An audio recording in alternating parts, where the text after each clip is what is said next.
जय गुरुदेव। आज हम पढ़ेंगे आवर एनवायरनमेंट चैप्टर नंबर 15। इस चैप्टर में हम इकोलॉजी को पढ़ रहे हैं, द स्टडी ऑफ एनवायरनमेंट। आपको मालूम है कि एनवायरनमेंट बना है बायोटिक और एबायोटिक दोनों फैक्टर से। बायोटिक जिसमें आते हैं सारे लिविंग ऑर्गेनिज्म, जबकि एबायोटिक में आता है एनवायरनमेंट और बहुत सारे नॉन लिविंग फैक्टर्स। तो इसको देखते हैं हम कंपोनेंट्स क्या क्या हैं इकोसिस्टम के। बायोटिक कंपोनेंट्स जिसमें है प्लांट्स और एनिमल, और एबायोटिक कंपोनेंट जिसमें है वाटर, एयर और लैंड। जो बायोटिक फैक्टर हैं उसको हमने 3 में डिवाइड किया, प्रोड्यूसर, कंज्यूमर और डिकम्पोजर्स। इनको हम ऐसे भी डिवाइड कर सकते हैं, producers, primary consumer, secondary consumer and tertiary consumer. Producers हैं ग्रीन प्लांट, प्राइमरी कंज्यूमर्स होंगे हर्बीवोर्स, सेकेंडरी कंज्यूमर्स हमारे कार्निवोर्स हैं, और टर्शरी में आ जाते हैं हमारे ओमनिवोर्स या हाईएस्ट लेवल के कार्निवोर्स जैसे लॉयन। बच्चों यहाँ तक तो आपको पता ही है, ये तो कॉमन है, लेकिन आज हम पढ़ने वाले हैं 10% लॉ के बारे में, जिसमें रेमंड लिंडमैन ने फ्लो ऑफ एनर्जी को हमें समझाया है। आपको मालूम है कि हम दिन भर में बहुत सारा फूड ईट करते हैं, क्या वो सारे फूड में जितनी भी एनर्जी है हमारी बॉडी में स्टोर हो पाती है, या उसमें से कुछ वेस्ट हो जाती है? क्या रिलेशन है, कितनी % एनर्जी वेस्ट होती है, कितनी स्टोर? इसी को अब हम पढ़ने वाले हैं 10% लॉ में, जो हमें किसने दिया? रेमंड लिंडमैन ने। स्टूडेंट्स, आपको मालूम है कि sunlight is the main source of energy. जो मेन सोर्स ऑफ एनर्जी है हमारे पूरे अर्थ पे, वो सनलाइट है। सनलाइट की प्रेजेंस में प्लांट्स अपना फूड बनाते हैं फोटोसिंथेसिस के प्रोसेस से, और यही प्लांट्स जो हैं ये हमारे अर्थ के लिए प्रोड्यूसर का काम करते हैं, हम सब के लिए प्रोड्यूसर्स का काम करते हैं। इनके बिना हम में से कोई भी सर्वाइव नहीं कर सकता है। क्या आपको मालूम है कि जो सनलाइट में से एनर्जी रिलीज़ होती है उसमें से सिर्फ 1% ही एनर्जी प्लांट्स एब्जॉर्ब कर पाते हैं, और उससे वो फूड बनाते हैं। तो एज्यूम करके चलते हैं कि इस मेज़ के प्लांट ने 1000 किलो जूल एनर्जी प्रोड्यूस करी सनलाइट की वजह से। तो कितनी एनर्जी बनाई? 1000 जूल, किलो जूल। और उस प्लांट को ईट करता है एक ग्रास हॉपर। तो क्या वो पूरी 1000 kilojoule energy grasshopper की बॉडी में पहुंचेगी? No, only 10% will reach the grasshopper, 90% will be lost in the atmosphere. So how much energy is now present in the grasshopper?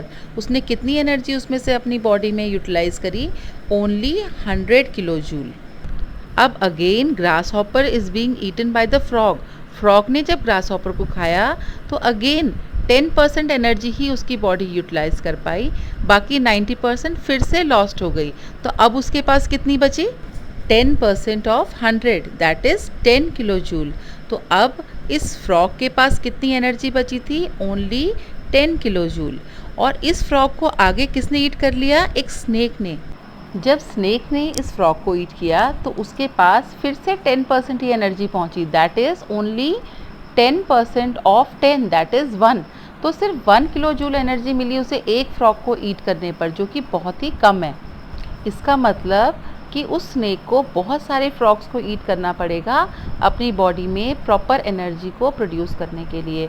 इसका मतलब बहुत सारे ग्रीन प्लांट्स होंगे, तब जाके ऊपर तक की जो हमारे कार्निवोर्स हैं उनको प्रॉपर न्यूट्रिशन मिल पाएगा। इसीलिए क्या आपने देखा कि प्लांट्स का नंबर सबसे ज़्यादा होता है हमारे एनवायरनमेंट में।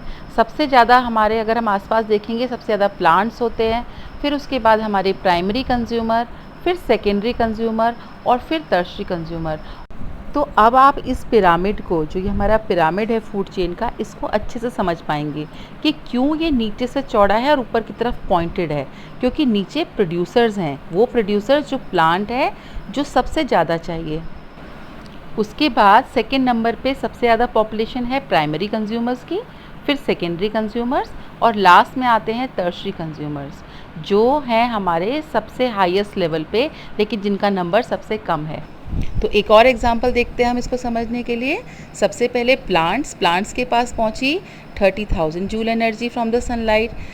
रैबिट्स ने ईट करा, 10% ही पहुंची, 3000 जूल एनर्जी।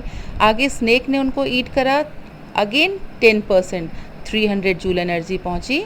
और फिर आगे ईगल के पास पहुंची ओनली 30 जूल।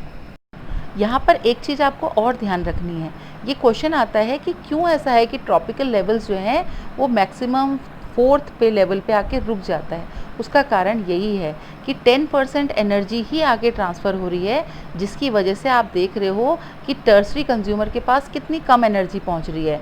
इसीलिए हमारे ट्रॉपिकल लेवल मैक्सिमम 4-5 तक ही पहुंचते हैं।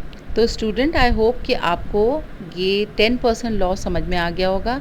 इससे रिलेटेड एक क्वेश्चन मैं आपको ये करने को दे रही हूँ, आप इसे सॉर्ट आउट करिए और फिर अपना आंसर कमेंट बॉक्स में लिखिए। मैं आप सबके आंसर्स कमेंट बॉक्स पे चेक करूँगी और फिर आपको पर्सनली बताऊँगी कि आपका आंसर सही है या गलत है। In the given food chain, suppose the amount of energy at 4th tropical level is 5 kilo joule. What will be the energy available at the producer level. आपको फाइंड आउट करनी है कि जो प्रोड्यूसर है उसके पास कितनी एनर्जी होगी। आपको 10% लॉ को अप्लाई करना है और फिर आपको इसका आंसर बताना है कि अगर 4th ट्रॉपिकल लेवल पे जो एनर्जी है वो 5 किलो जूल है तो फिर प्रोड्यूसर के पास कितनी होगी। ओके, तो स्टूडेंट, इतनी मेहनत करने के लिए आपके लिए ये वीडियो जो मैंने बनाया, एक लाइक तो आपका बनता ही है, इतना तो आप कर ही सकते हैं, और सब्सक्राइब करना तो आपको बिल्कुल नहीं भूलना है। ठीक है, तो don't forget to like and subscribe my channel. Thank you.